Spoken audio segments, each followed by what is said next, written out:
Let's go.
And we're back for another one.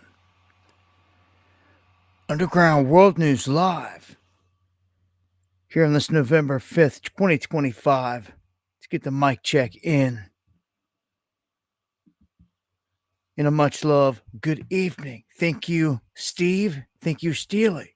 Right at the gate for the super chats. Academy, quick with it. Kenny G, thank you. And for sharing the stream, brother. Oliver, thank you. Geo in the house. Bones Jones. Pixie, Bella, Beach Girls. Barb, Meat Puppet, Deanne. Good to see everybody. Bella in the house. EC, Hope. Man, it's moving now. Hoodie Ross. Andre, Hopkinson. Let it burn. Lauren, man. Canito. Good to see everybody, man. Wolf Club. I hope all is well. As always, things are busy. Plenty to cover. Do my best to try to knock it out here as smooth as possible in the next couple hours or so. And yeah, man, much love.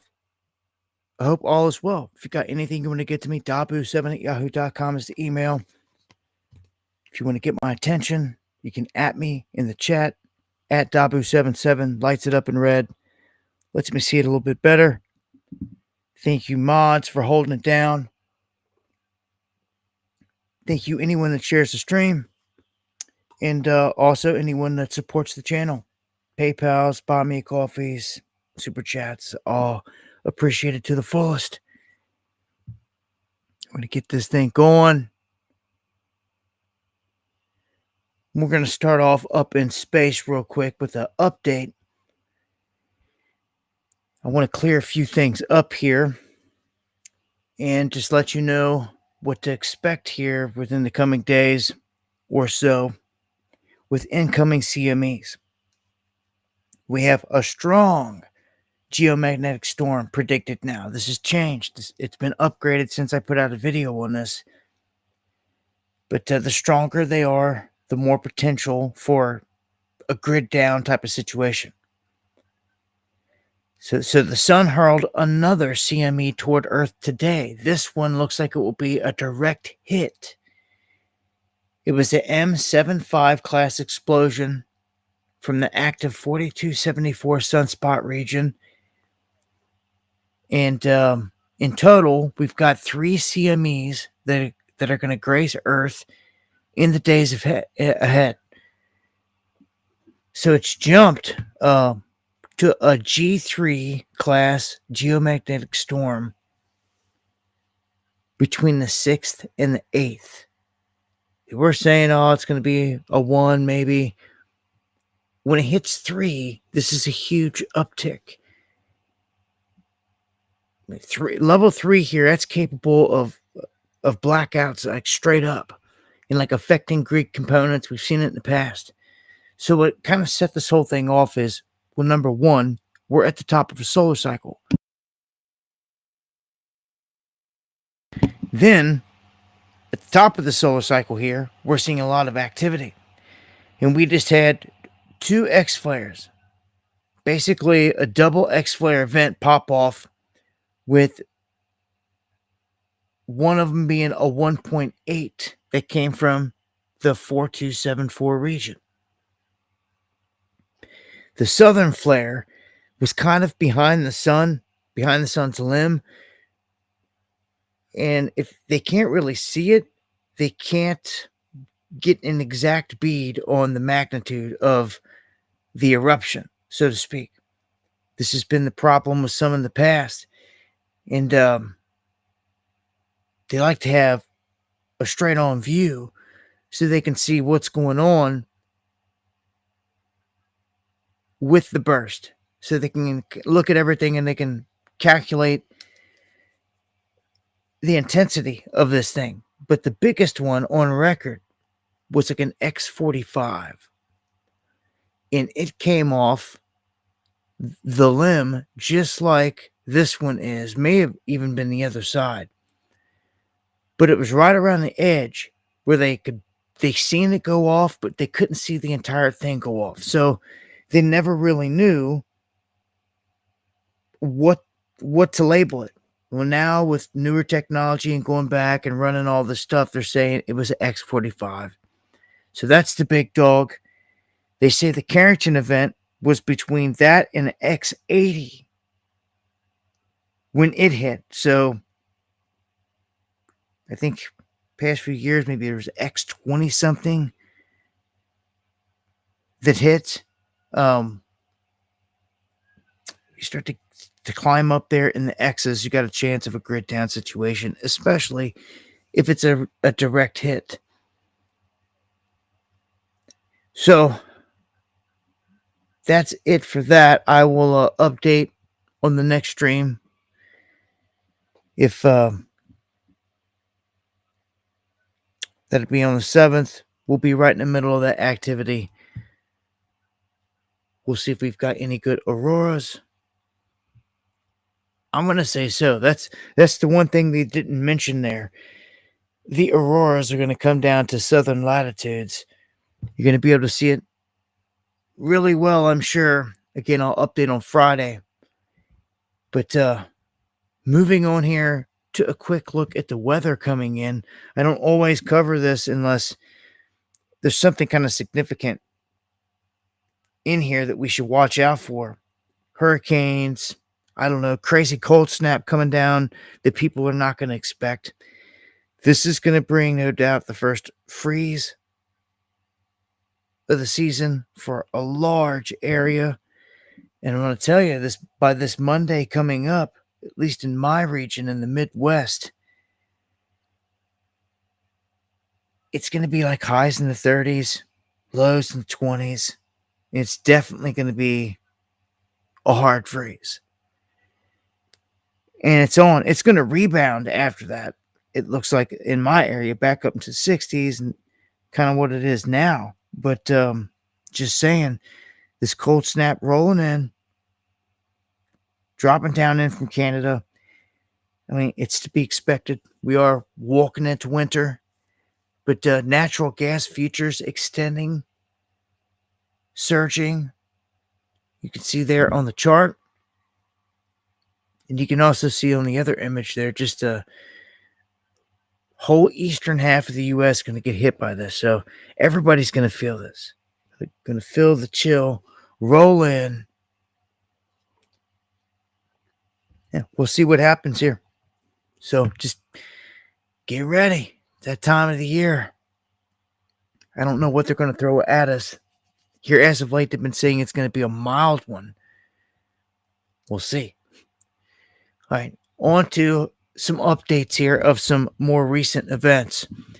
We had a massive fireball explosion event when this UPS plane crashed near Louisville Airport here in Kentucky. Some of the numbers here kind of mixed up. You can see the title says at least 3 dead, 11 injured. And it says that right out the gate, at least 3 people dead, 11 injured. Earlier, it was saying 11 people dead. But this is the latest. It says update right there. At least 3 people are dead. And I would say those are the ones that were aboard the aircraft. There was 3 aboard, three crew members. And this thing was pretty horrific. If you guys didn't see this, some of the footage, I've got it on X, like the other angles, and I dropped a video. There's an aerial shot.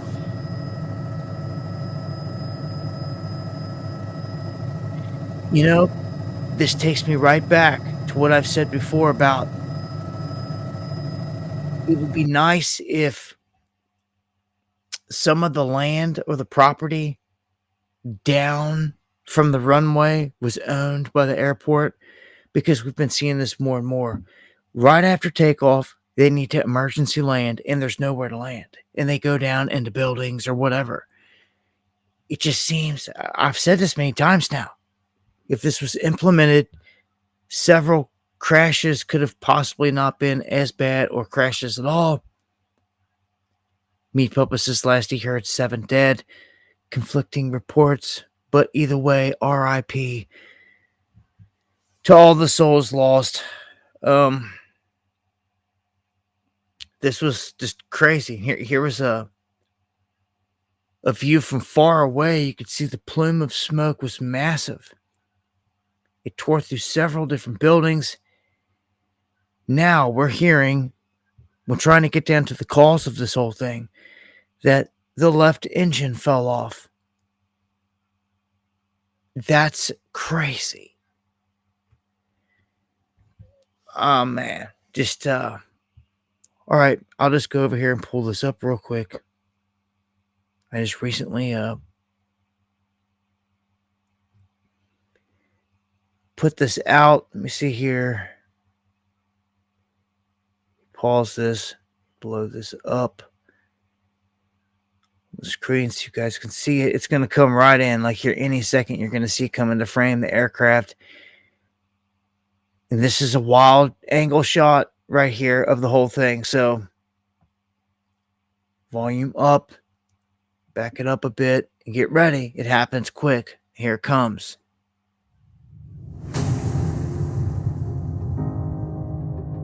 And there it is. Wow. Wow.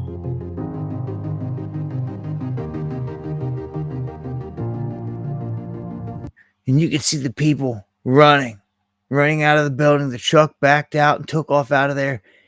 people just going crazy. I've seen clips from all different kind of angles and guys just losing it. Just cannot believe what they just witnessed. And this angle as well, just right there, slower motion. You can see the aircraft is on fire on that left side of that wing. And just blown to pieces there. Huge fireball. RIP. They had to be horrific, man. They had to be horrific, man. It just took off and the freaking engine falls off. It pisses me off, man. Pisses me off. Because it keeps happening, man. Over and over and over again. Like it's being done on purpose. Engines catching on fire.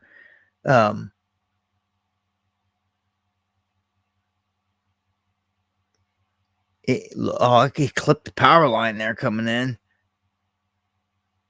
Wow, that's interesting. There was a flash on the power lines before it even hit it.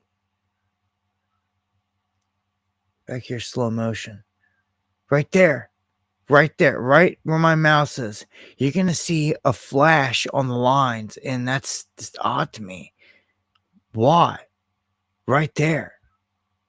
Like, why? You should never normally see some flash of light coming from the electric lines. Especially right before then. Like, there it was. And that is just too messed up. It literally flickered in the exact spot it went through. Like, there is a big flicker where it actually hits. The plane hits. You can see the light. You can see it light up. But hold on. Back here, back it up. Like, right there. There's a flash beforehand. Makes no sense. No sense. Anyhow, I catch all those crazy types of things all the time. I don't know what it was. There was nothing saving this plane, unfortunately. I mean, gosh, they didn't even have a chance, man. Again, if you would have had extended runway, maybe they would have had a better chance. They definitely wouldn't have smacked in the buildings. RIP again, man. Just seeing a lot of this, I don't like it. Get back here to the chat. One eye. Maybe, Spiro.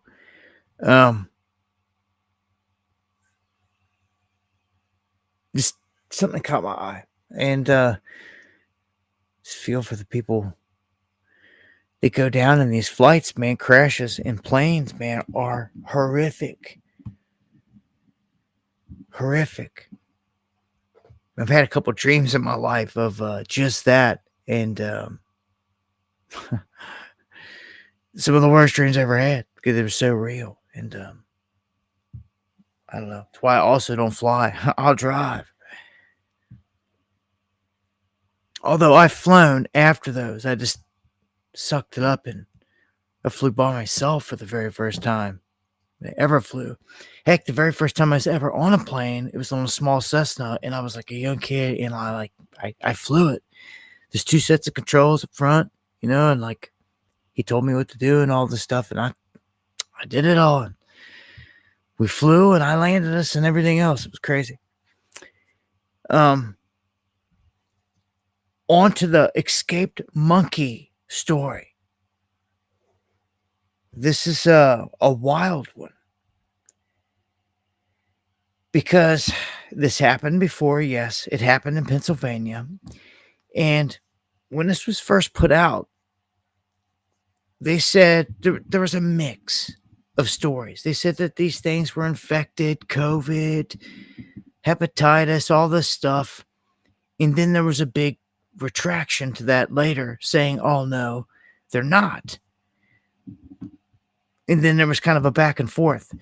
They also said immediately that all the monkeys had been captured except for one. That's what they said immediately. So we were on the lookout for one, and then they had reported that a monkey had been shot and killed. So we had assumed, okay, given all the information we had, they were all accounted for. That's not the case. Even though people come in the comment section, and I swear it's got to be government agents and half of this crap, swearing that all the monkeys have been accounted for and killed. Well, no, they ain't. They still haven't to this very moment. Okay? Unless like here in the last hour, which I doubt. They said a second escaped monkey was shot and killed in the vicinity within a mile of the area. Okay? And then the third is still missing. Right? So that second one was shot and killed by, or it says one of them here. It's not specific, but it says one was shot and killed by a homeowner who said she feared for her children's safety. She said her 16-year-old son walked into the home and said that he spotted one of the primates. And she did what any other mother would do and what the authorities said to do, shoot it. So she grabbed a gun and she said she shot it and it just stood there. She shot it again and it backed up, and that's when it fell over and was dead. Still one missing. So, yeah. I don't know what to make of this stuff. Everybody lies so much about everything. All we can do is update with the information we get and report on what we have at the time. So apparently there's another monkey out there running around. Yeah, it's what I just said, Letterbird. She shot twice. I mean, I don't know. If they were fine, if they were just fine in no threat, then why were they ordered to be shot? They said they were aggressive, although there was no aggressiveness ever reported. Like this lady didn't say it was attacking. Either way, there could be one out there, and they lie so much you never know. It could be like 28 days later running around out there right now. I don't know. It's still unaccounted for. So when we finally get this last one accounted for, I'll update. Yeah, you don't want it to be some 28 days later stuff, man. Bite into you, turn into some zombie. Or drop you dead. Be deader than Dick Cheney. Yeah, well, Dick Cheney's gone. 84 years old. Don't have much to say about this. Moving on.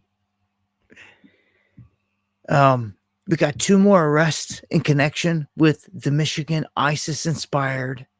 That's right. It's been updated to an ISIS-inspired Halloween terror plot that includes the son of an Iranian American poet. So they just had to throw that in there. Has to have an Iranian connection.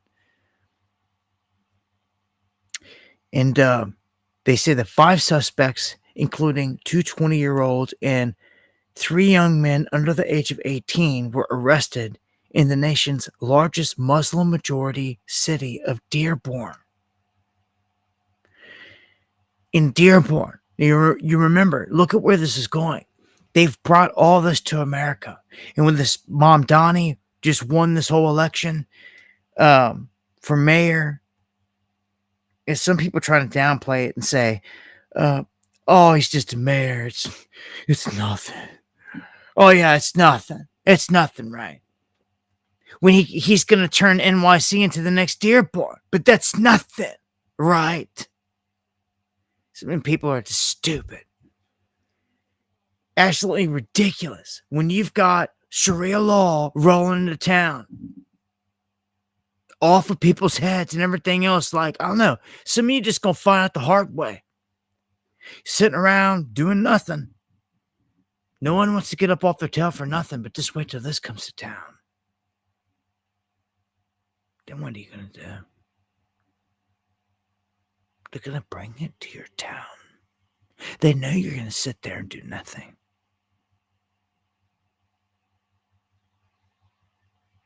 It's coming. Because no one rose up to stop it. It's going to bulldoze through everywhere. All these attacks about to pop off. Everything, it's all staged, all set up. We already know who created ISIS, ISIL, all this crap. The same old boogeyman garbage. And they're like planting the seeds. You know, they foiled this one, is what they're saying. It didn't have to happen, but they're letting you know, terror plot, and it came from the nation's largest Muslim majority city. Again, NYC could overthrow this like right quick. So I'm gonna keep it pushing here. We had some bomb threats took place on election day. Well, as people were out voting on Tuesday, and we had a Delta flight at LaGuardia evacuated after a bomb threat. It was the second scare. The first one was a United flight out of Reagan.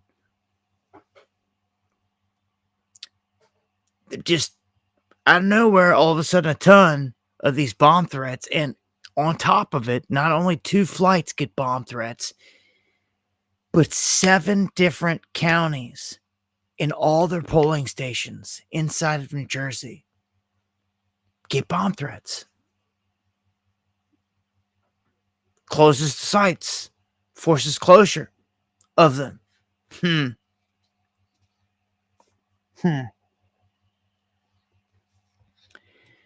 So, bomb threat galore. Never seen that many bomb threats in one day, to be honest with you. 7 different locations on the ground, then 2 flights, in the air and all. Things are ramping up. Now, the government shutdown also is saying that the FAA is reducing air traffic by 10%. Okay? As long as we're in an ongoing shutdown, they're reducing this traffic. Okay? Curious Georgia, much love. It's 10%. Now, this escalates quickly here. I'm just going to play this clip here real quick. Duffy warns of everything could grind to a halt next week if they don't check this. Like next week? Like that quick? Yep. It's going to catch up. The controllers got 90% of one payment, 80 to 90% of one payment. They missed the second paycheck. On Thursday, they get an email pay stub that'll show what their next payment is going to be. So this Thursday, they'll get an email that shows that their pay stub is a big fat zero. Many of the controllers said, a lot of us can navigate missing one paycheck. Not everybody, but a lot of us can. None of us can manage missing 2 paychecks. So if you bring us to a week from today, Democrats, you will see mass chaos, you will see mass flight delays, you'll see mass cancellations, and you may see us close certain parts of the airspace because we just cannot manage it because we don't have the air traffic controllers. They're going to close airspace.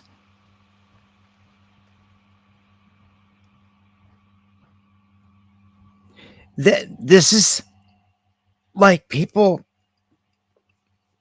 This is unprecedented. All these things that have been popping off here recently, unprecedented. Airspace is about to get closed down because they don't have people to put in towers, and this is ridiculous that it even gets to this. But we're here. I just want you to know it looks more and more ominous as the weeks go by, as the days go by. Days turning into weeks now. Again, if we get to like this Monday and this thing isn't resolved, this coming up Monday, for sure. You just heard what he said. Thursday, tomorrow, people are going to get an email and they're going to see their checks are zero. So this is going to go into this weekend. It all begins right now. It already begins. They're already not showing up. Man,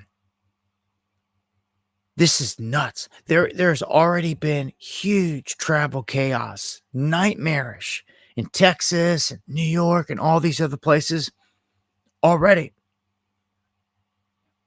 It's about to get super bad.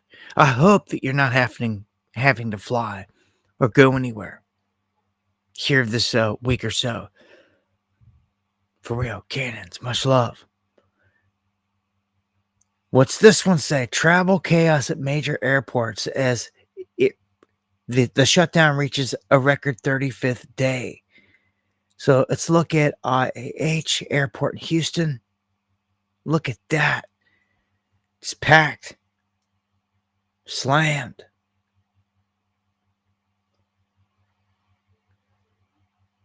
TSA line is over 3 hours long. Are you kidding me? That's crazy. Passengers are frustrated. We talked to someone who was waiting 5 hours yesterday, and he was coming back today. But take a look. This is here, Terminal E, where you can see the line is just wrapped around here. The terminal even goes out the door here. And if you're familiar with this, you obviously know you have to come early. But this time around, they are saying that TSA wait times could be up to 3 hours, and that is just super tough for a lot of people. We've been talking to people just right here, and see how close we are to the door. They said they've been waiting here for an hour already. Many of them say they probably won't even make their flight. Sir, how long have you been waiting? 3 hours. You've been waiting 3 hours? Oh, my God. What time's your flight? I missed it.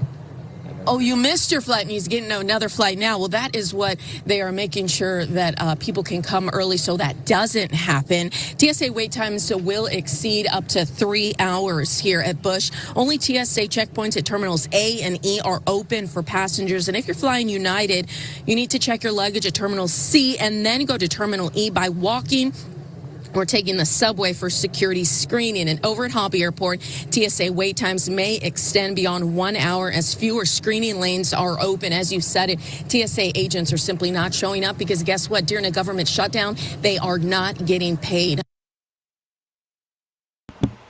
You heard it. Not getting paid. And it's just causing chaos. Crown jewels in the house. Much love, my brother. So, man. So, I hope that you don't have to do a lot of traveling. It's already looking nightmarish. So futures rebound a little bit from session lows as this government shutdown becomes the longest ever. So this is the longest in history now. And I think some people are just thinking it's like normal or something. I don't know.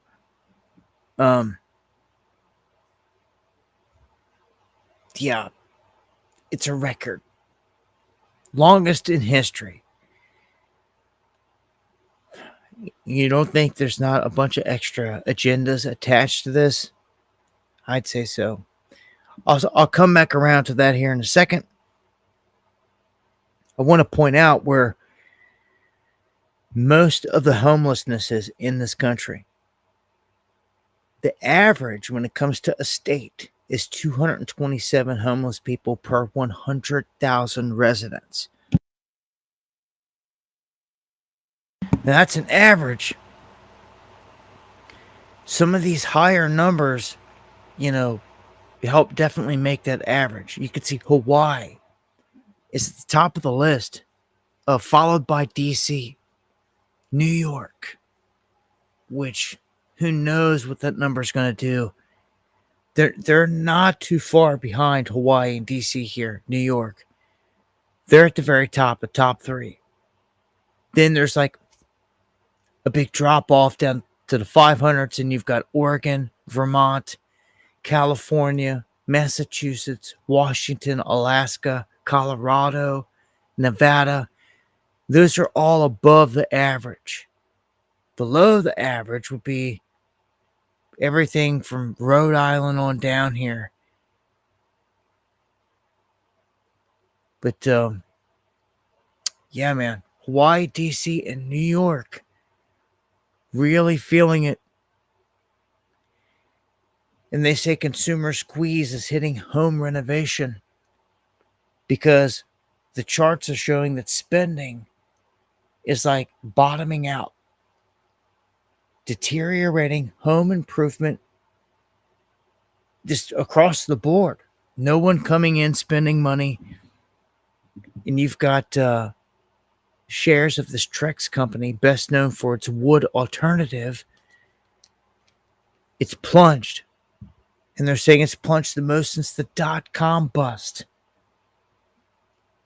They say this is another indicator of where the market's at, where everything's at right now. High food prices here, taking a bite out of restaurant chains. Just to show you why some of these places are folding up. Well, from 2019 to 2025, menu prices have increased 30% to 80%, depending on the company and the items. 30% to 80%. That's a huge, huge increase window.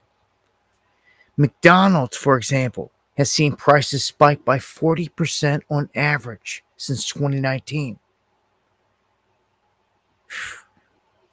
Sit-down restaurants like Waffle House, IHOP, they're struggling with price jumps as high as 80% in the same period. That is crazy.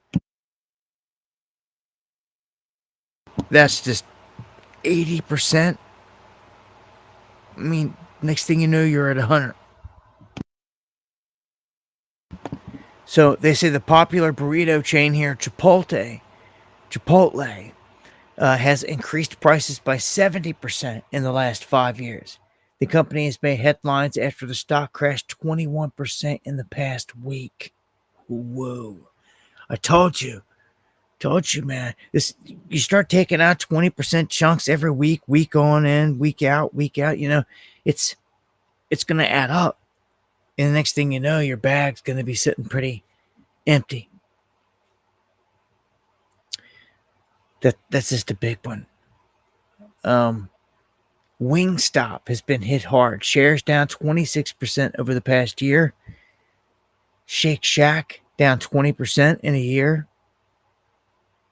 But stock losses this year, only the beginning. At least 15 major chains have filed for bankruptcy. There's been a 50% surge in restaurant bankruptcies. That's like we're getting destroyed.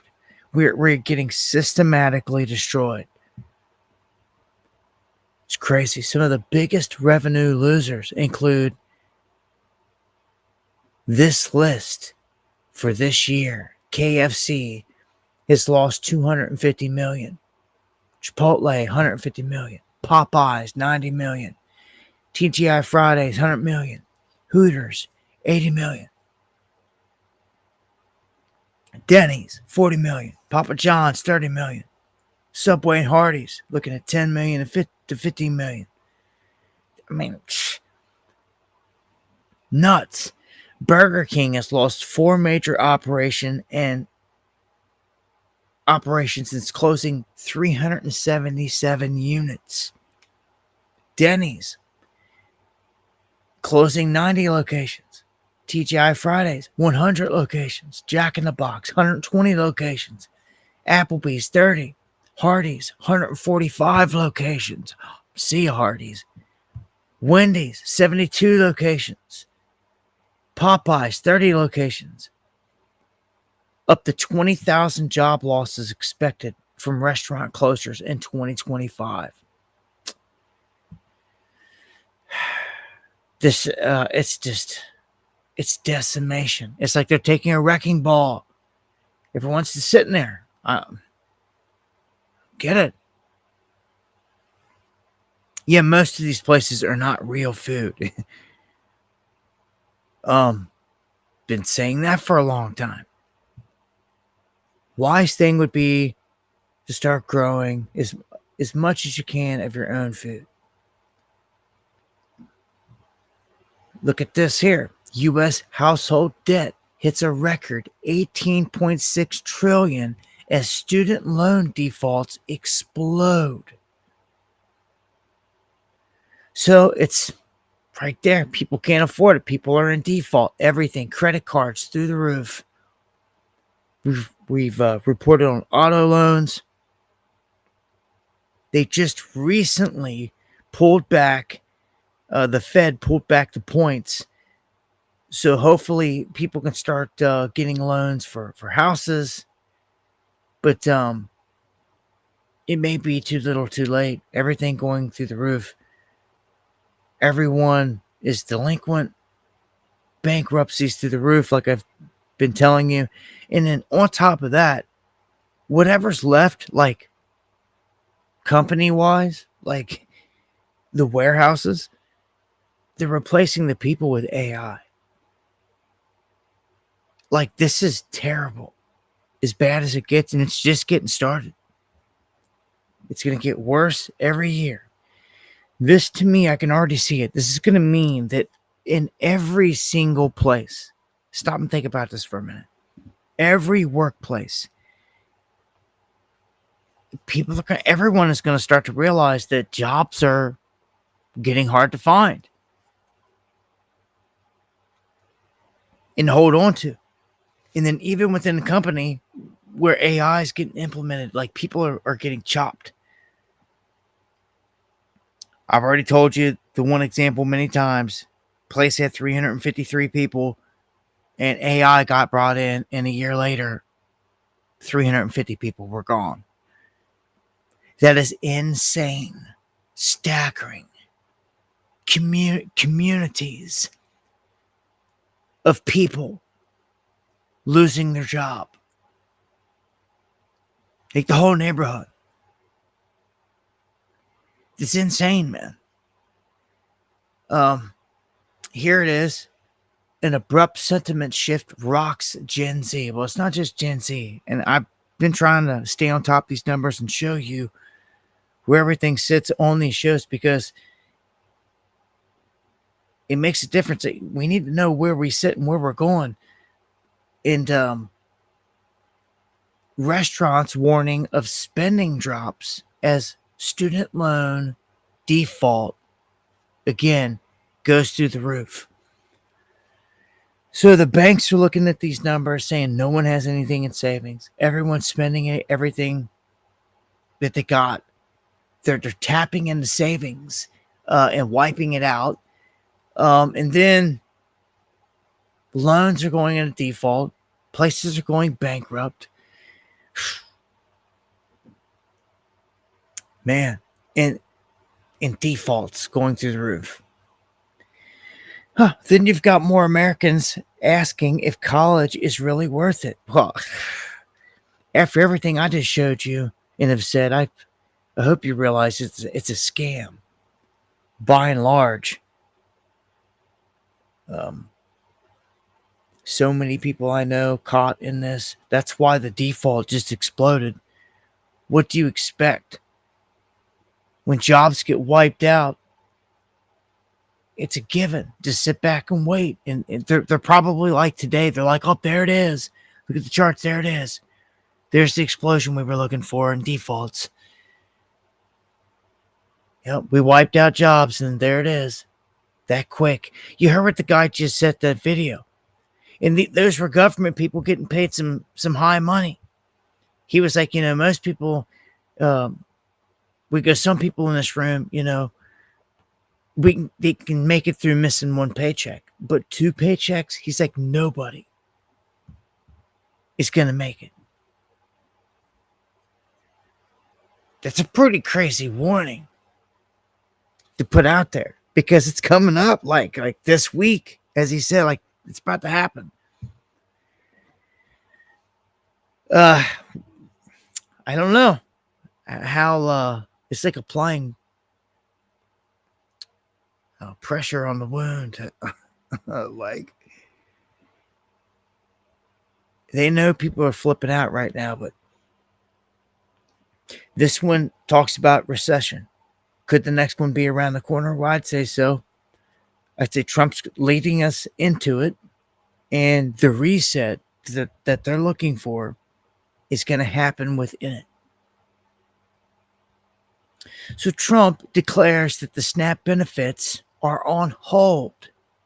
Okay, he says things, but then they come out and the White House has to say these things to cover his tail. Like, oh, he really didn't mean that, but like we're going to make sure everyone gets what they have to do, what they have to get, legally.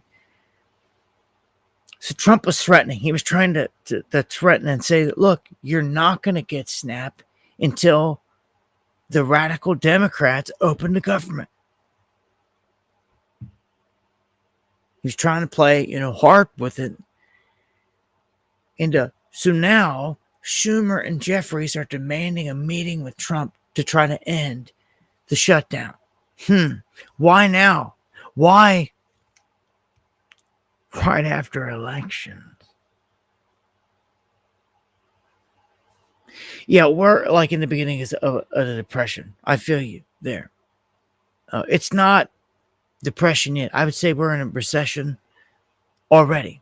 We're definitely in recession. That's when everything is in decline, it is receding. It is a recession. Depression is when like all the rest of what we got left here is like wiped out. And like everybody's in line at the food bank. We're getting close here, like it seems like on the cusp of it.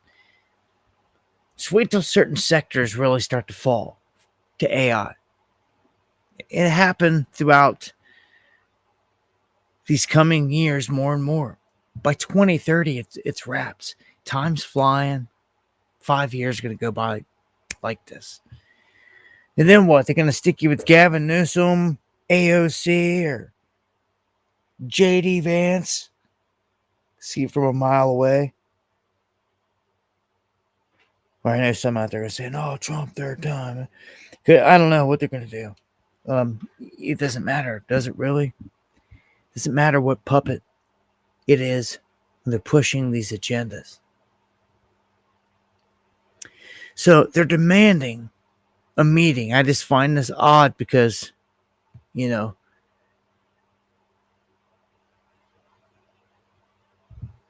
timing of everything. And some have said that they were basically using this, trying to make Trump look bad, even though they were calling it the Democratic shutdown. And last night it was, not expected to be a victory. It was very Democrat areas, but I don't think it was good for Republicans. I don't think it was good. I'm not sure it was good for anybody. But we had an interesting evening, and we learned a lot. And we're going to talk about that, and I'll say a few remarks, and then after that I'll ask the press to leave. The press has been very, very nice to us the last couple of months. They were great to us in terms of the foreign visits with China, Japan, South Korea, Malaysia. Okay, so, the whole thing with SNAP here, I got to say, on the last show, I talked about universal basic income. It's like the end game. It's where they're walking everybody into. They want you to depend on the government. That's what EBT is, SNAP. And sadly, more and more Americans are depending on this. It's just the way that it is. And I'm not talking about leeches. I'm not talking about people that sit there, grown-ass adults, abusing the system, they could be working and don't, and all this other crap, to sit around leeching off the system, taxpayer money, you all know it. I'm talking about the people that actually work and still can barely make it and are not truckies, not addicts, all this other stuff, and are just trying to get by. A lot of people like that lean on a little bit of money to help out to get through the month, and it ranges from a couple $100 to upwards of $1,000, depending on the family situation. But they're that's all depending on the government. If the government is not there one day, like we see now, it's catastrophic. It leaves everybody starving and just everyone that was depending on it starving. But it causes chaos too, because luckily thus far we haven't seen it at large scale. We've seen a little bit. And thank you to you guys that send in reports to me. Some grocery stores have seen people already trying to bail out. I played the video clip of the guy telling everybody, just get your car at 6:30 Walmart, and like, we're bailing. They did this, and they're going to continue to do this at some places, but it's not as widespread as we were fearing yet. When it's super bad, it's when like all of you in the chat start saying, "Oh yeah, my local Walmart, I was in there, seeing something happening." And it's all in response to this. As I said before, if you take away SNAP and EBT, that money is cycled into the economy every month, like it or not. Even if you're not on it, you got to realize how this works. So your local grocery store that you depend on, even if you're not on EBT, it depends on this money. Big time. It's a guaranteed income source. Again, fed in by the government. The SNAP money, all these people that get this, it's all, what is food stamps? They're stamps to be used for food. In the end, no matter if someone's out there selling $3,000 worth for $1,000 to somebody, still that person with $1,000 is taking it to the store and using them. The food stamps are getting used in the end by someone in some form, and that's spent at the store. And that keeps the store alive. That keeps the store ordering more goods, paying employees. Okay, when you cut this massive supply off, you cripple the local chains. They may stay alive for another month or so at this rate. If they can't get, if they don't have the money, nothing's coming in. They can't do it. As we're seeing everything else before that I just reported, everyone's folding, going bankrupt. This is bad. And then guess what? Then the people that sat there and they're like, okay, I'm not on SNAP EBT. It doesn't affect me. Well, that's when it affects you. Because it does affect you. By and large, all this does.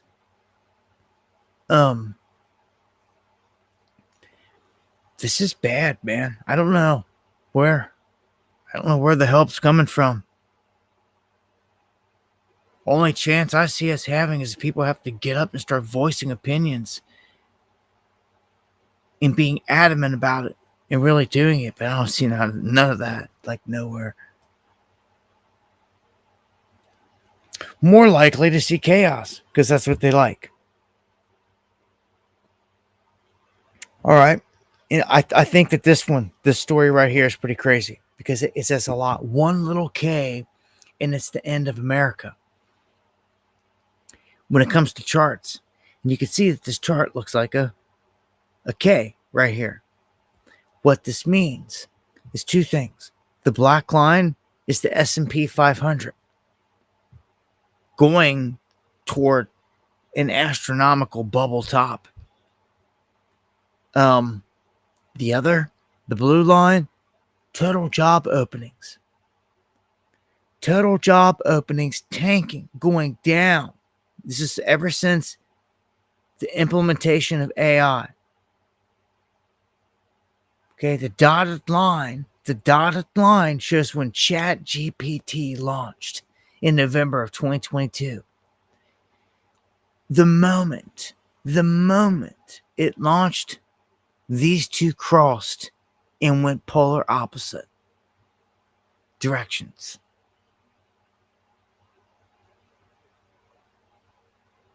That's why they say one little K and it's the end of America. Those are huge words. So the jobs are, you can see how this is going to end. I mean, you should be able to see with the jobs bottoming out, and there's not going to be any upward trend coming because of AI, all because of AI, it's going to keep going downhill. In the spike, it's got to top out somewhere. Okay, S&P 500, it's got to top out somewhere, and it's going to come down hard. It has to, because why? There's no jobs. Therefore, people with no money to buy any more to drive it any higher.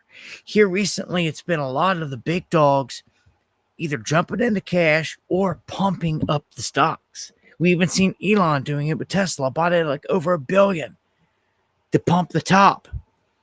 Dude, this ain't good. I've warned you. When they sell, it's legal robbery because they steal everything in your 401k and they leave it empty, worthless. When Elon sells, say he sold every last one of his shares and just dumped Tesla and said, hell with it. It was out of it, like done. Like, man, he would dump it to hell. It'd be over. Now imagine all the rich guys out there did that with their stock. Warren Buffett just dumps Berkshire Hathaway. And whatever. Yeah. Only time will tell from here.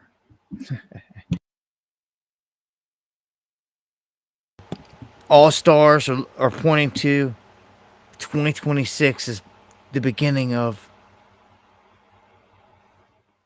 this whole move with Trump. Just remember the Mar-a-Lago Accord. That's huge. Has not even been talked about yet, not even implemented. But when you hear about it later next year, you'll know that we talked about it like 6 months in advance. And warned you about it. I would have warned you so far in advance that people will forget by the time it happens.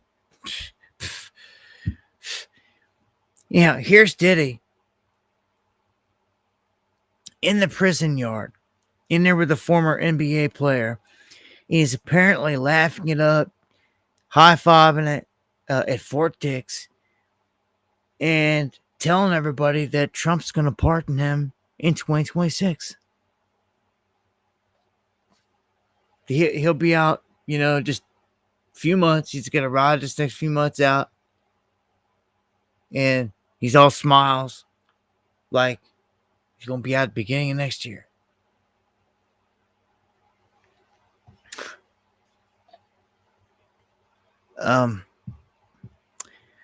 The way I seen Trump respond, there's high likelihood Diddy gets pardoned. Talk about protecting pedos again. Again, they made it such a huge deal out of the whole story with Diddy beating the girl and the prostitution and the trafficking and all this. Turn around and say, oh, he's just going to get 4 years. He's already been in there for like a year. And then good behavior. He's been moved to Fort Dix. Like I said, it's ridiculous. Never got charged or hit with any of the hard stuff. I mean, they got him. The feds got him. Now's the time that you bring him up on charges for at least one of these murders that he's connected to. It's well known, urban legend in the street, if you want to call it whatever, but you've got a federal agent on camera saying that Puffy put up $1 million hit, a bounty, to have Tupac hit and everything else, and they know all this. And the story of Zip and the money and Keefy D and blah, blah, blah. And, well, they know this. They know this. We all know this. So why are they not charging me? I mean, it's just like the elephant in the room. Like, come on, like, what is going on here? Like, you guys are just not gonna hit him with nothing. Tupac, Biggie, Kim Porter, Craig Mack, Prince, all these other people that he was connected to, their deaths. Like not one of them. It's so corrupt. This place is screwed, man. It's done. You better find a way to ride out these end days in this place. You better find a way, because it's falling apart, deteriorating, going down. You better be building you a life raft, because this Titanic's sinking. It's a setup. Like always, it's a setup. You know, this last big time, it's pretty obvious. They're going to blame the Chinese. They're set up to be blamed. And look here, commercial technology, most often targeted by Chinese spies. Now, when you look at commercial technology, all of our commercial technology out there, you've got the government, military, and commercial here that they're looking at. But when you're talking about perpetrators globally, only 10% are non-Chinese. That's crazy. That's crazy. That is crazy. That's how much infiltration the Chinese have in this country. It's not like hardly anybody else. What do we have there? Thank you, Steve. Gifting memberships to the underground. Everyone that received them, welcome to the underground. Appreciate it to the fullest here, top of the hour. Anyone just rolling in, hit that subscribe button. Also hit the notification bell, open it up and check it. You may be surprised at what you see.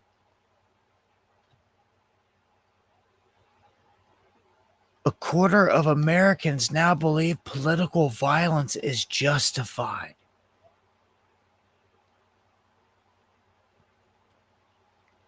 So the poll shows that 55% of Americans expect political violence to increase, with the highest percentage among Harris voters at 61%. So the number rising, many expecting it, others, for it. And it gets crazy. Wait till I start to tear into some of these clips here. Starting now. We've come to find out that Schumer held a backroom meeting demanding the Democrat senators wait until after the elections to reopen the government. So, and thank you, Skibby. This explains why all of a sudden Schumer and them are demanding Trump meets with them. Like, you guys held this up the whole time. And then now, right after elections, you're demanding to meet with Trump? Like, just get out of here with that. This is a circus. But this guy gives it away right here in this clip and says, he had a backroom meeting demanding that they wait till after the election. So it's a big game. They held it hostage, this whole thing. They don't care. They don't care if the people are not getting paid or any of that.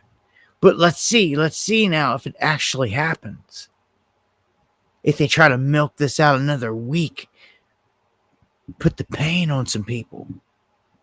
That said, quote, "We feel like now after the No Kings rally, our neck is simply in a guillotine, and now they got to wait until after the election." That last week, Liz, I know Dick Durbin wanted to break with the Democrats and reopen the government. Chuck Schumer, in a private meeting with other Democrat senators, said that if you'll just wait till after the election, I'll release the handcuffs. I added the handcuff part, but basically I'm paraphrasing what he said.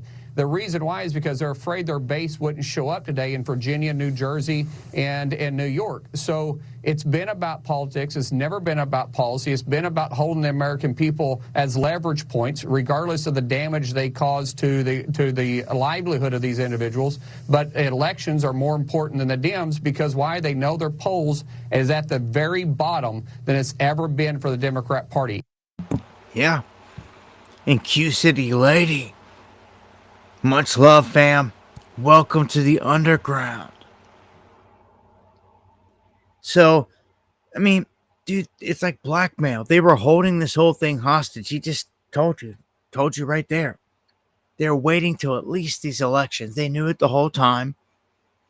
They never come out and like told everybody, you know, like it's a circus, man, going towards civil war. Big time. Now, let me jump into some of the Democratic shenanigans here.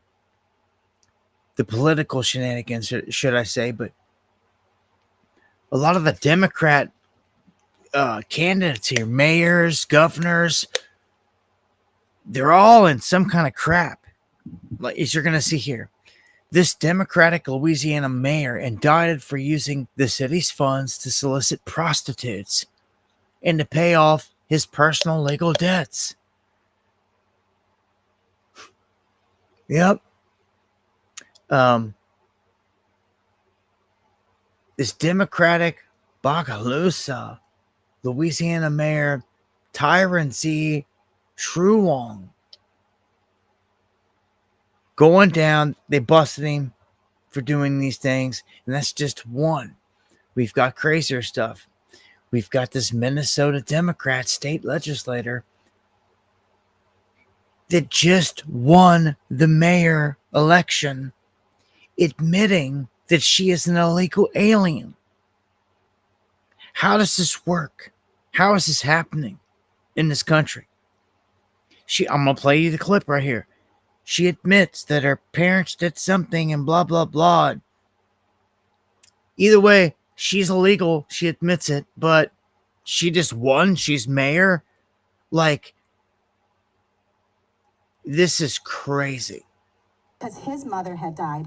My father, as the one processing the paperwork, put my grandmother down as his mother.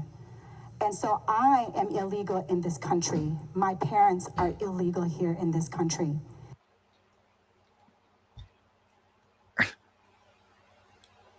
Where's the sheriff? Somebody arrest her. Like,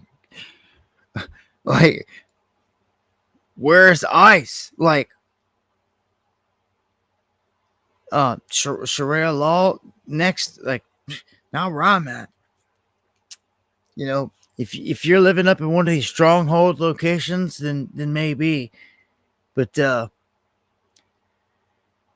not down here in the Appalachian Mountains of Kentucky.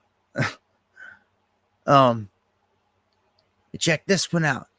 I believe this guy is that I forget her name. It's his sister that ran. This Somali Muslim Omar Fattah loses his bid in Minneapolis. The guy was trying to, this guy right here, Jacob Frey, beat him. He's married to like his sister or whatever, and she is I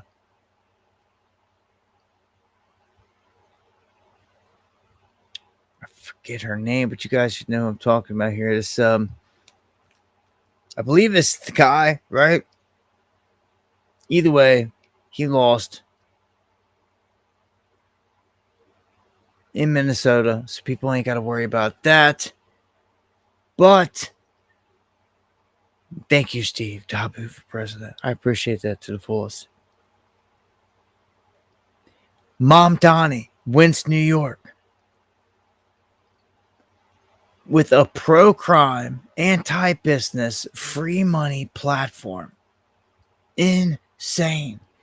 We'll talk about rigged.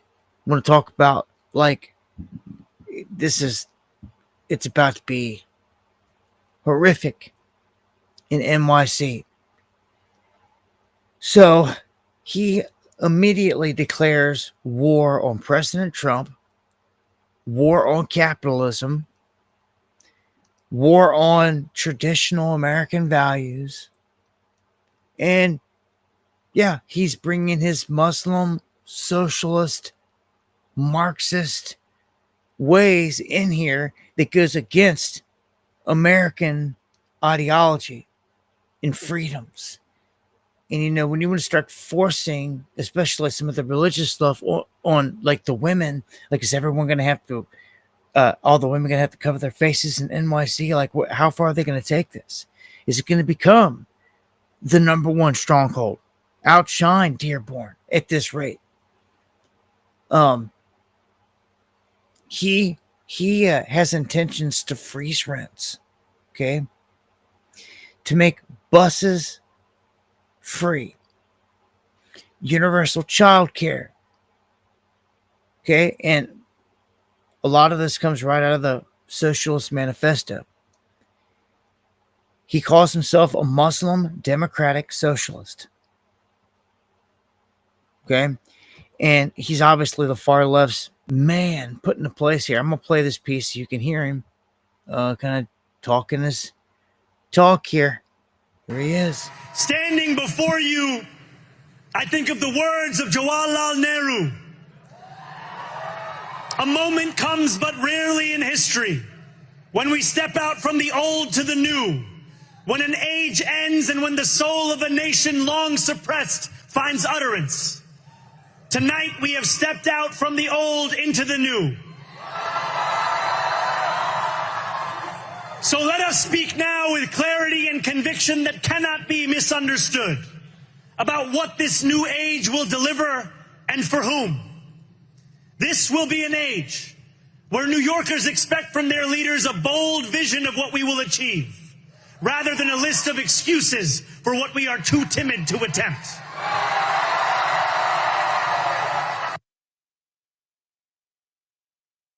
Okay, well, if this is a car bomb, this is it. I've warned you. I've warned you. I've warned you how many times of what all is about to begin. And I wasn't sure. I seen this earlier. And thank you, Spiro, J Reach.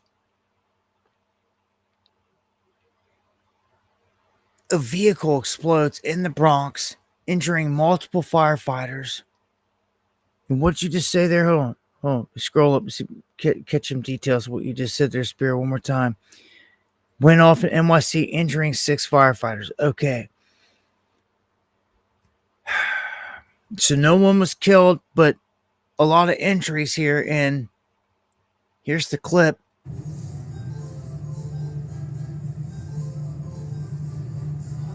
Vehicle explodes.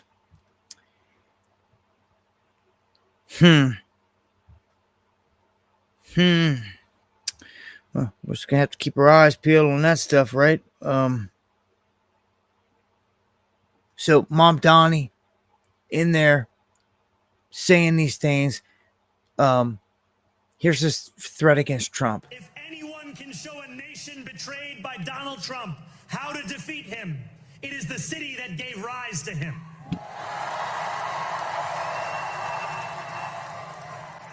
And if there is any way to terrify a despot, it is by dismantling the very conditions that allowed him to accumulate power. This is not only how we stop Trump, it's how we stop the next one.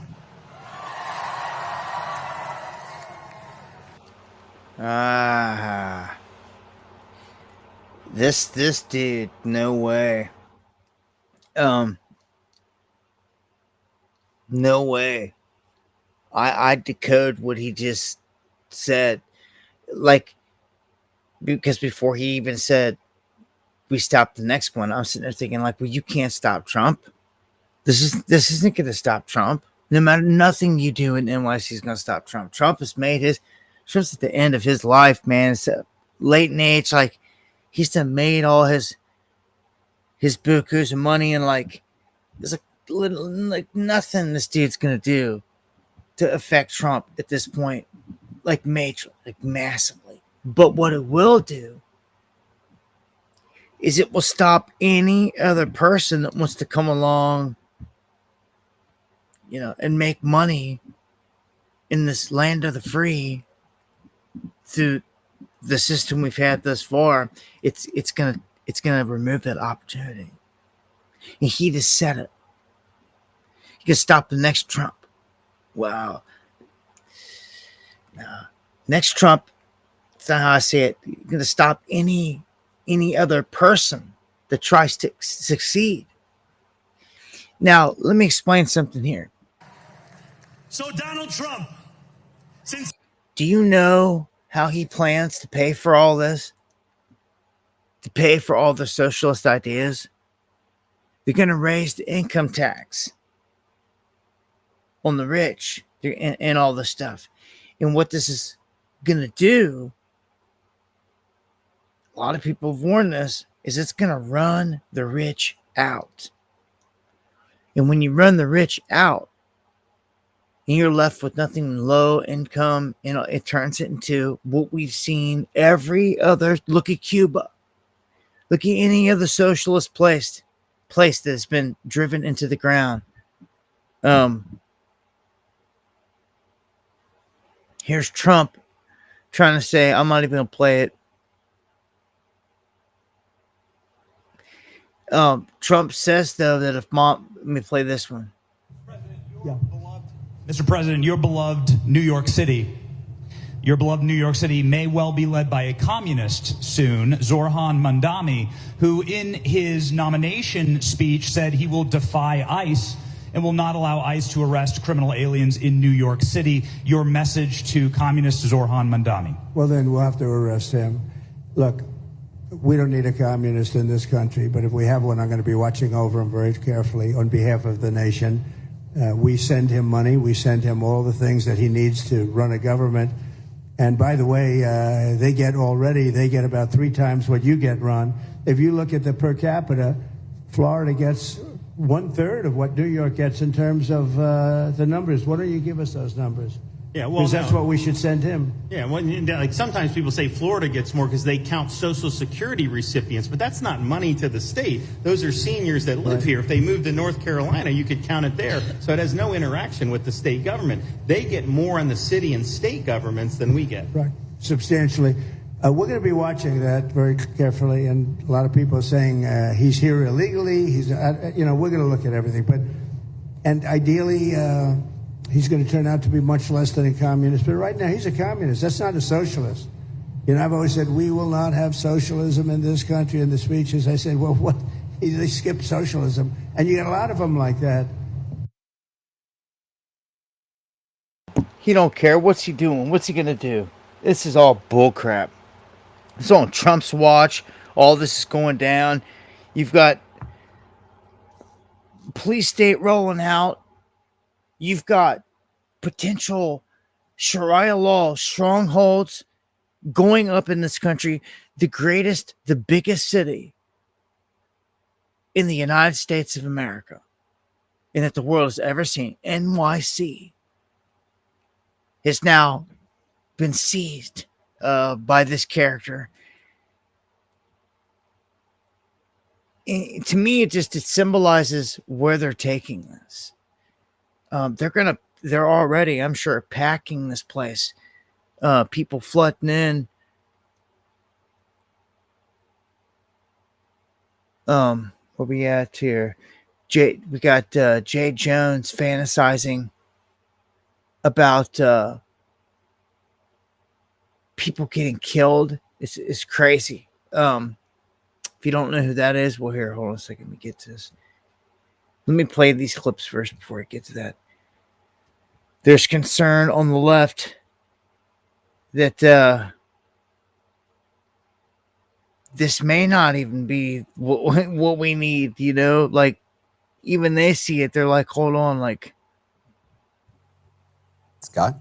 Oh, are you saying he wasn't the unifying voice of a generation that you predicted mere moments ago? Axe, where was the man that you predicted would not slice and dice the other? Look, guys, he started his speech by quoting Eugene Debs, who ran for president of the United States 5 times as the Socialist Party of America candidate. He repeatedly attacked people in this. No,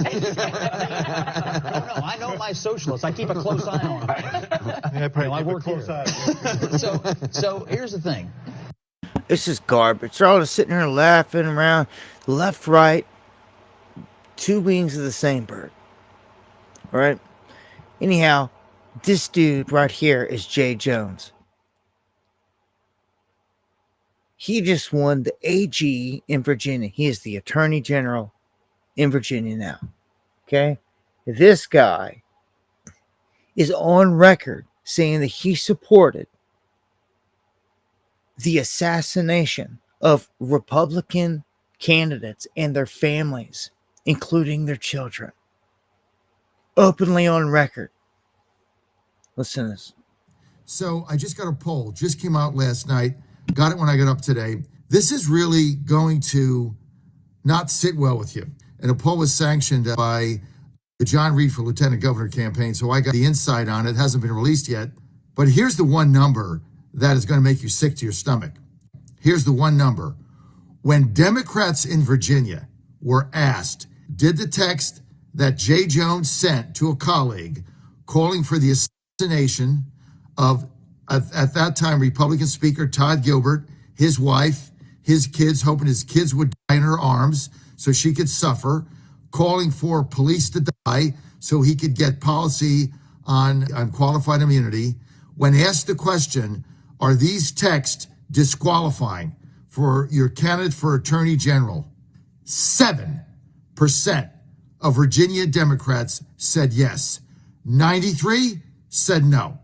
So basically, if you're a Virginia Democrat, you have no problem with your candidate for Attorney General threatening assassination of Speaker of the House, his wife, his kids, want to see the kids die in her arms.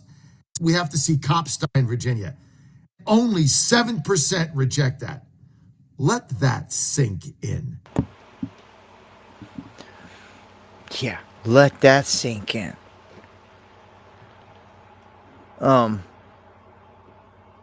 That's yeah,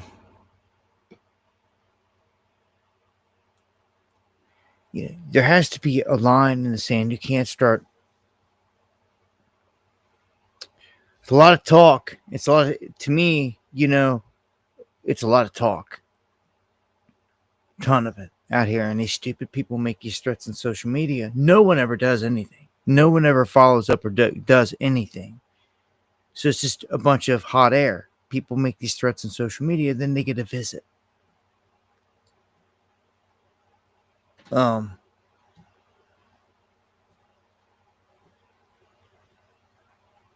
don't know. Most of all, the bigger events that I ever see are staged events. In anything that does come from the left, it's all paid for and promoted by Soros and the left and the NGO. It all funds back to the same club, man. It's always the same crap all the time. You've got, I don't know what was up in this clip here with Chris Cuomo, but Bill O'Reilly was explaining to him this election, and I don't know. I don't know if it's because his brother was in it and his brother lost. He has this weird attitude. I don't know. It was just really weird here. This has nothing to do with the midterms. Zero. And the reason is so many things are going to happen between now and this time next year. And it's going to be a completely different country than it is now. Now, I can't predict which way that's going to go. Then how do you know it's going to be a completely different country? Because there are so many things that have to be decided. There are too many undecideds. And you can start with the Supreme Court ruling on the tariffs. You can start on that. And they'll rule in Donald Trump's favor because of the 1974 law that Gerald Ford signed into. They have to. The Supreme Court can't change the law. It has to uphold what's already been in precedent. Now, they'll rein Trump in a little bit, but that will give Trump then a free field to see if in the next 8 months the tariffs can kick in to bring prices down and to help people. That's what the midterms are all about. It's about economics here. It's not about China. It's not even about Putin. It's all pretty freaking stupid, you ask me, because it's all a circus and a show. It's all rigged. Everyone just sits back with their mouth shut and doesn't do anything.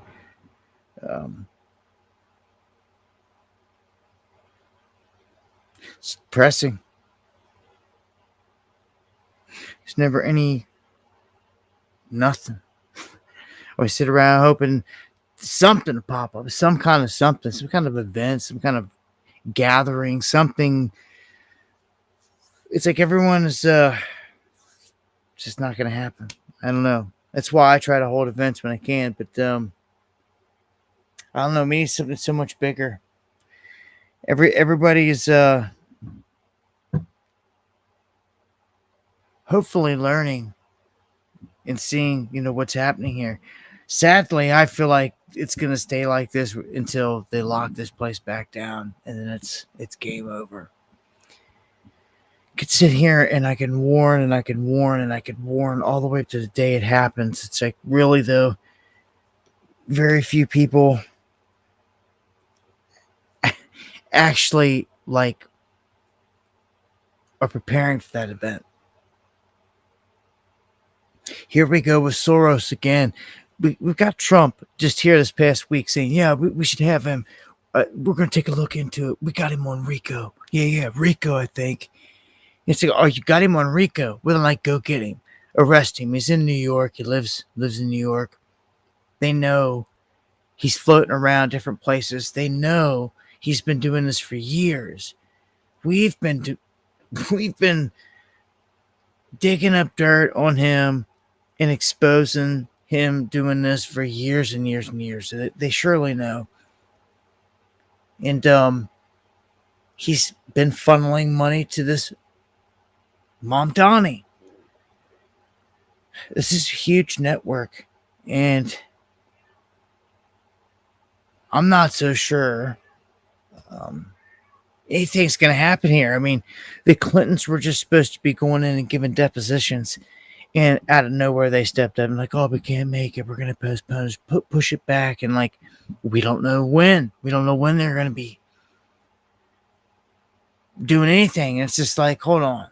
No one ever gets in any trouble. Trump's not going to do it. He's not going to go after Bill Gates. Him saying he thinks they got RICO on Soros is the closest I've seen him act like he's going to do anything to anyone. Still nothing. If they were serious, if he was really serious about it, it would have happened yesterday morning.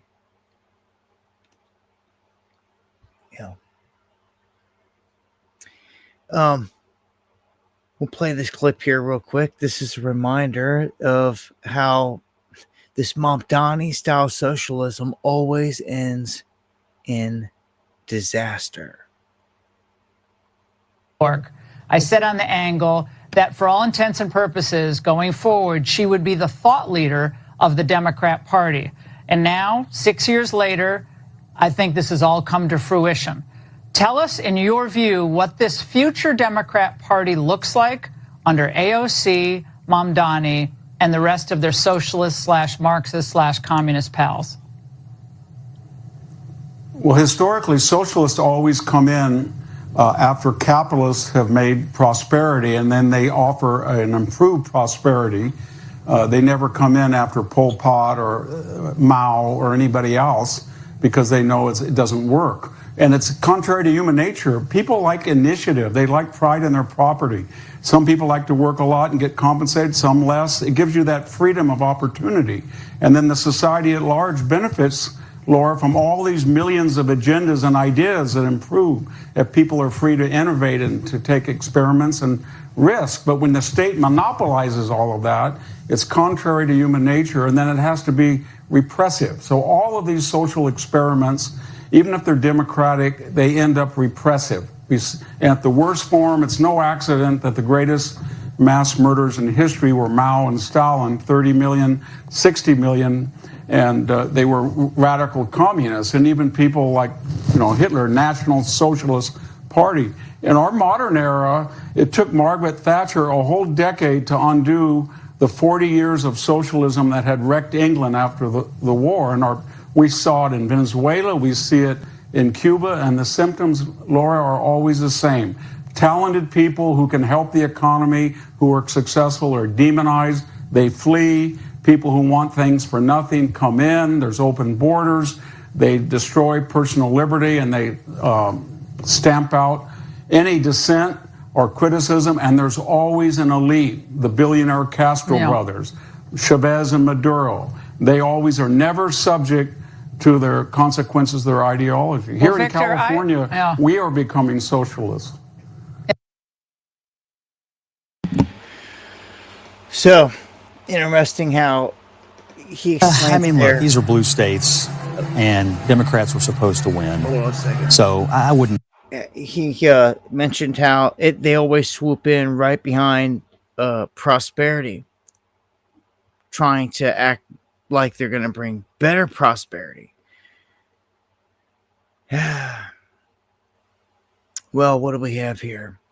1 million New Yorkers say they will flee New York City if he wins.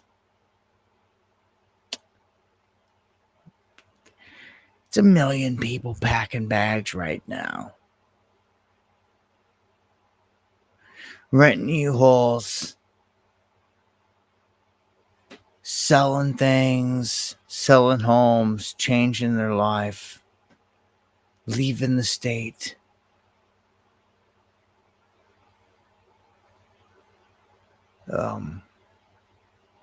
And at least fleeing out of NYC.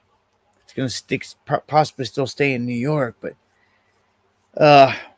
people just not liking this. That's a lot of people. We also have Texas putting up threats. You've got the governor saying that he's going to put like an embargo on NYC if this was to happen. Well, it happened. So are we going to see an embargo? You know what that means, man? That's like the beginning of civil war. It's clear. It's what it seems like to me. When one state goes at another state and is like, look, California did this with Texas already, made a move like that. Like, we're not letting no one take any state-funded trips to Texas. No more money's going to be spent there. All this stuff.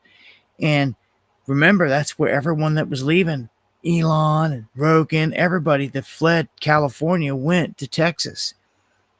So there's like this grudge. So now Texas turning around, looking at NYC and threatening, saying, look, we're going to put an embargo on you if that's the case. And you can guarantee a lot of these people that are leaving NYC are going to Texas. It was a hot spot for people fleeing there. Texas, Florida, North Carolina.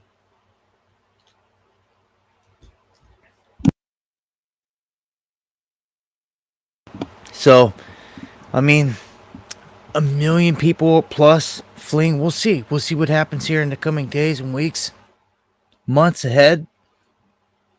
Here's another one. The exodus begins. The FDNY commissioner resigns after Mamdani gets elected. So, over 1 million people fleeing NYC. FDNY commissioner, one of them. And Pelosi crawls out from under a rock, trash Trump, and play her little part right here. He's just a vile creature. The worst thing on the face of the earth. But anyway. You think he's the worst thing on the face of the earth? I do, yeah. I do. Why is that? Because he's the president of the United States and he does not honor the Constitution of the United States. In fact, He's turned the Supreme Court into a rogue court. He's abolished the House of Representatives. He's killed. Oh man, she's yeah, and she's not running again coming up, so there will be no more Nancy Pelosi. She looks a little butthurt there. In a much love to my cats in the UK, a couple updates here for you guys. Unfortunately, it doesn't look to be that great. It says Britain doomed under the Labour as the wealthy scramble to get the hell out of London. They're saying the UK economy is under attack and coming down. It's doomed. Man, I've been saying this. All these places are like this. Germany's falling apart. All these other places, France.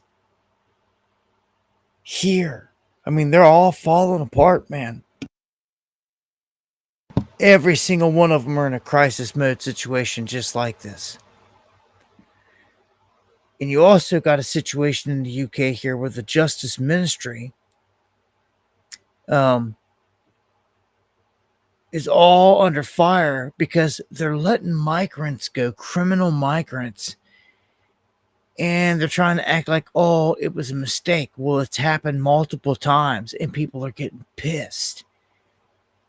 Sky News can exclusively reveal that another foreign prisoner is at large after being mistakenly released from prison. The error at HMP Wandsworth in South London happened on the 29th of October, just 5 days after the high-profile mistaken release of convicted paedophile Hadush Gibati from HMP Chelmsford. Yeah, he said convicted pedophile is what he said. And they try to call him out, I guess, in their Congress or whatever here. These are extremely serious crimes that we are talking about. I'm going to ask him the question again. Can he reassure the House that since Kibati was released, no other asylum-seeking offender has been accidentally let out of prison? It's a very specific question for him to answer. Deputy Prime Minister. After his release, I put in place the toughest checks we've ever had in the prison system. It is important that Lynn Owens is able to get to the bottom of her work. I suspect there'll be more checks and balances we need to do. What we inherited was a complicated system that they set up, letting people out on the sly. That's part of the problem, and we're trying to fix it. Mr. Speaker, he's the Justice Secretary. He's responsible for the justice system. He needs to take responsibility, and I'm asking him a straight question. And I'm going to repeat it once more for the avoidance of doubt, because he didn't answer it twice. So this is how their little Congress plays out. Just like this. They've got like a little... As you see how it's set up, they've got one side, and then they've got the other, and then they've got this little area in the middle where there's like a handful of it's laid out different than our how ours is set up. But the point here is that people are getting pissed off because look, pedophiles are getting let loose, and it keeps happening, and it's like, hold on a second. You know, it happens once, maybe it's accident, but like it keeps happening. People are getting pissed off. Yeah, and the same thing happens here in America, and it happens way more than that. In some of these states, pedophiles, rapists, murderers, they're caught every day in some of these sanctuary states, and the Dems won't cough them up. They let them go. They release them on the streets, which is criminal. They should hand them over to ICE. The fact that they're playing a game with murderers is treasonous. Again, all this points toward like civil war to me. This is where they're taking this. Full scale.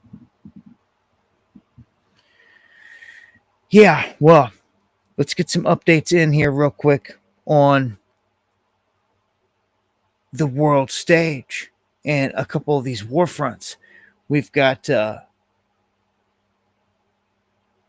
Ukrainian logistics hub near fully captured by Russia. And Russia's just decimating them. I really don't see what chance they've got. And if I missed anything, it looks like my chat was froze there. Comrade Kim, thank you for that. Just refreshed it, and Kevbar. Thank you, brother. I appreciate it so much. And I agree. Much love. All right, looks like everything's flowing normal now. All right. So,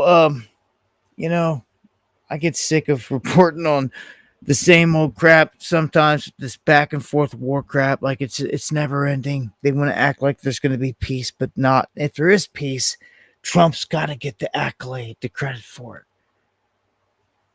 it. Maybe they drag this on into next year, and then he gets the accolade for it. And I don't know, it's enough to gain the Nobel Prize next year. I don't know how often they do that. Every year. But the whole Ukraine thing, man, all flows back to Russia. And Russia is what Venezuela is leaning on. So when it comes to here at home, if you were to ask me the biggest thing to watch out for, it's when this war pops off. Like any moment. Technically, it's already begun. With these strikes hitting the drug boats, it's like the beginning of it. As soon as they go onto land, that's when I would say, that's it. Green light. Like it's begun. Soon as they start striking assets on the ground, which really is in any moment. If they're smart, they're like waiting for a decapitation strike. You don't want to mess up and miss. And maybe they're about to do something massively explosive. Maybe they're about to do like a 2-for-1. Maybe they're waiting to get assets into place and they're going to take out the Colombian leadership and Venezuelan leadership all in one big move. Because they've made it clear they want Maduro gone. It's pretty obvious that this Nobel Peace Prize winner lady, Machado, she's the one that's going to take over. I mean, it's rather clear. She's the leader of the opposition party. Get out of here. So she will invite and support the United States in everything that they do in trying to clear out any cartels. So what they would do is they're going to come in and they're going to try to obliterate all operations, take out Maduro, and then any other factions connected to him, period. Any factions that will be against this U.S.-backed move, that's against the opposition party. They would want to take all of them out. Once they largely wipe them out, then the party that's in power now, then Machado and her side, they should be able to comfortably start to seize power, especially if they have the hearts of the people, which she seems to have this time. She just won the Nobel Peace Prize, for crying out loud. They didn't have this last time. They had this Juan Guaido, and he sucked. And the people didn't fall for it. They didn't like him. They weren't going to accept him. They're like, dude, we're better off just keeping Maduro. But not now. Now, it's different. I see what they've done. And I just don't see how they don't seize an opportunity to go into Colombia and take out the leader there that's been talking crap that exports more cocaine than anyone in the world, if they're down there, they care about all this narco stuff, what's going to stop them? And Trump's already warned. He already said, he's like, basically, he can get it too. He can get it too. What is right on the other side of Colombia? Panama Canal. Super critical. We've already got assets all around it. And then said that we're down there to stop the Chinese influence on the area. So we've got military, I'm telling you, from Baja all the way down to off the coast of Colombia in the Pacific. And on the East Coast, we've got a ton of assets all the way down through all the island chains, all the way down to Trinidad and Tobago, which is 12 miles off the coast of Venezuela. All kinds of assets in Puerto Rico, like all over the place. Submarines, Poseidons, warships, battleships, aircraft carriers. Like, dude, like, we're getting ready to go to major war. Major war. And all they keep doing is just blowing up these fishing boats. I mean, drug boats out in the ocean. And I say that because we don't know who these people are realistically. There should be an identification, and they should show us, like, these are the 10 men that were killed and give us names and pictures. But they're so sloppy with it, and they don't care. They just don't care.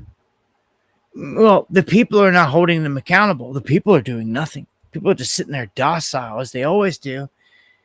And at that rate, they're going to do whatever they want. So yeah. I expect all this to ramp up. Now, look here. This is kind of funny, kind of interesting. It shows how desperate Maduro is to survive. This reminds me of, like, you know, they're closing in and he knows it. Reminds me like when they were chasing Gaddafi in the end. Gaddafi chose to stay in Libya and not,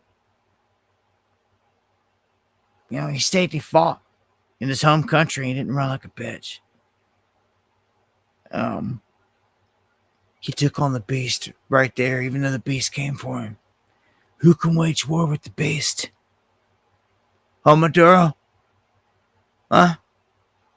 Who? Saddam couldn't do it. Gaddafi couldn't do it. You gonna do it? You didn't think that they didn't have backers and allies at the time? When the war machine, the U.S. war machine, turns on a country like big time, CCC.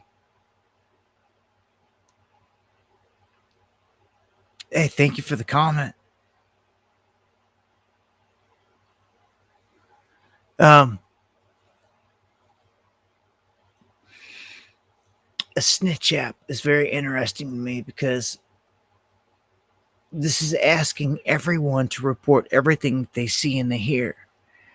Basically, if you see CIA, what you think is a CIA agent or military or covert ops, like anywhere in town, like, you're to go online and report it. Here's the thing. Look, they're probably going to take down the grid at some point. It'd be wise to. That's the first thing you usually do in a war situation. You take out the comms. And yeah, Gaddafi called him out to UN. Yeah. R.I.P. Gaddafi. He was one of the last warriors that I saw in this life to take on the beast. And they chased him around, man, my whole life. All throughout the desert, trying to bomb him and clip him and assassinate him and all this other stuff. And it took them having to go into his own country, into his own palaces, and chase him down into a storm drain. I just watched the clip last night on it, matter of fact, and put him in a truck, and by the time the truck got to the destination, he was dead. Been shot multiple times, once in the head. They don't know by who. There was a horde of people. If they do, then they're not saying it. But they got him, and I mean, Maduro don't stand a chance. Like, if this dude is sticking around, he could throw everything he's got at them, and it's not going to stop it. It's not going to stop it. So this is a desperate attempt. Again, they can attack and they can shut down the internet, and then like this is obsolete. They could put Caracas in the dark again. But looky here, though. This is a table turning event. Will Russia really do this? It says Russia may send hypersonic missiles to Venezuela as a defense against regime change. Well, the quicker the U.S. acts from here, the better for them. Russia opens this door and throws a threat out there about supplying it to them. We're like, you better get these things on the road, because it's going to be a little too late. I feel like it's about to happen. It's about to commence. And I don't know, maybe Russia trying to act like they're an ally here. But Trump is considering a menu of attack options, including oil field seizures. So this is upping the game now. This is upping it. This isn't just about he's throwing some lies out there, but you can't blame him. Like, he has to throw head fakes out there in terms of some of these military operations.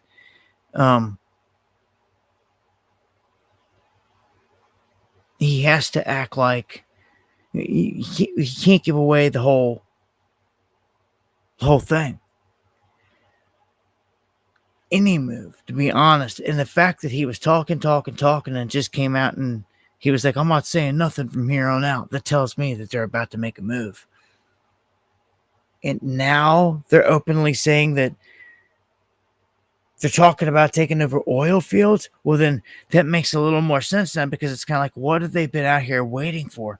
Well, if they're going to make a big move, it's going to take more time to get everything set right and assets in position. Remember, they already admitted and said they got CIA covert on the ground, undercover ops, getting into position, like getting ready to assassinate, spring into motion. And they could be doing this across multiple countries, all simultaneously. I'm talking Venezuela, Colombia, Mexico, just to name three. It's all going to be one big front. They are literally going to be striking targets in like all those countries. Once it begins, man, there ain't no turning back. So, seizing the oil fields. Interesting.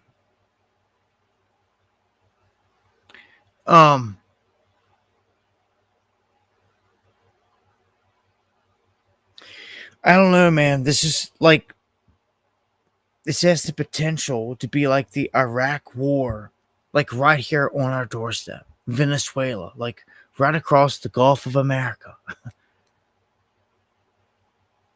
Right across the Caribbean.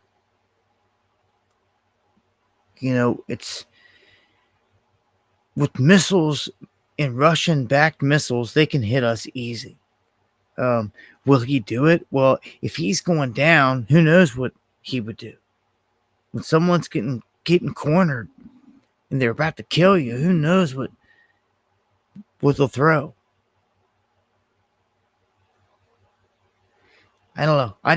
That is kind of openly saying that you're going after the oil fields. Well.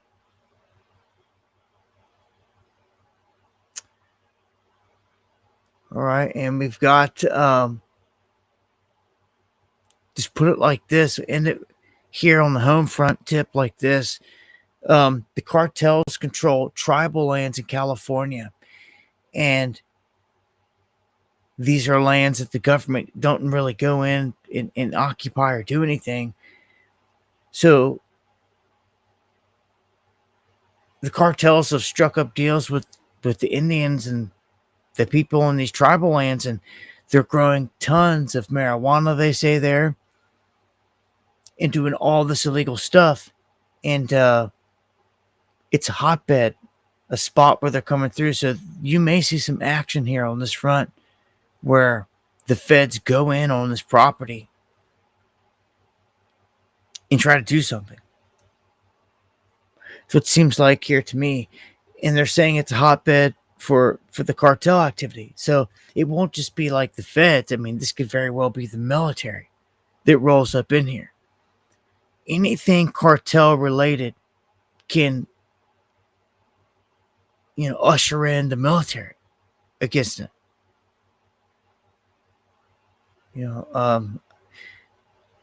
Telling you, any moment this is about to pop off, and when it does. Interesting that we witnessed that explosion tonight in NYC that could have been a car bomb. I mean, the vehicle exploded. Injured seven firefighters or something like that. So lucky no one was killed.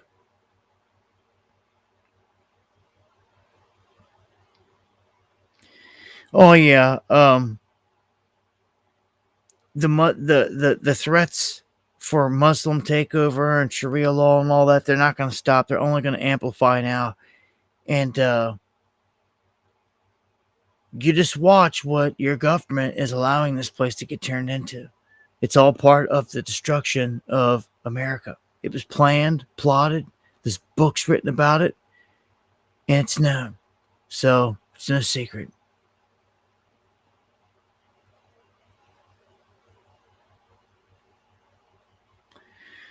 All right. Looks like it brings me to the close of another show here. Another 2 hours down, just like that. And I do want to thank all you guys for joining all the shows, for sharing. It's appreciated to the fullest. And those of you that support the channel, appreciate it to the fullest. As I always say, if the Lord doesn't return in the coming days, I'll look to see you here next time for some Underground World News live on Friday.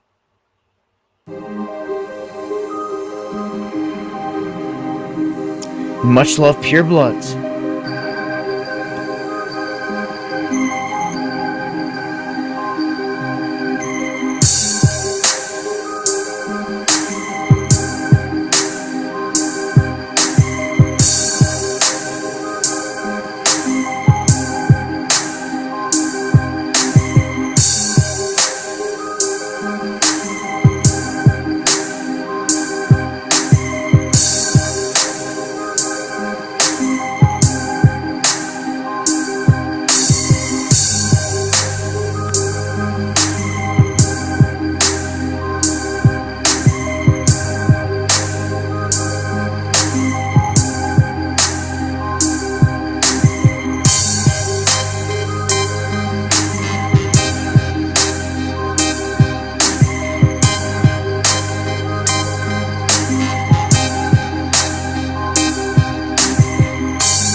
Much love. God bless.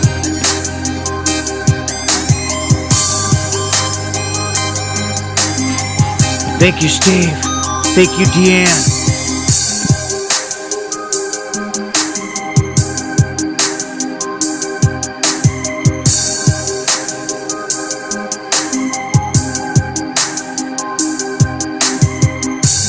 And thank you to the legendary Eon.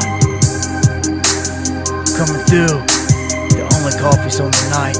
Legendary. Much love. God bless.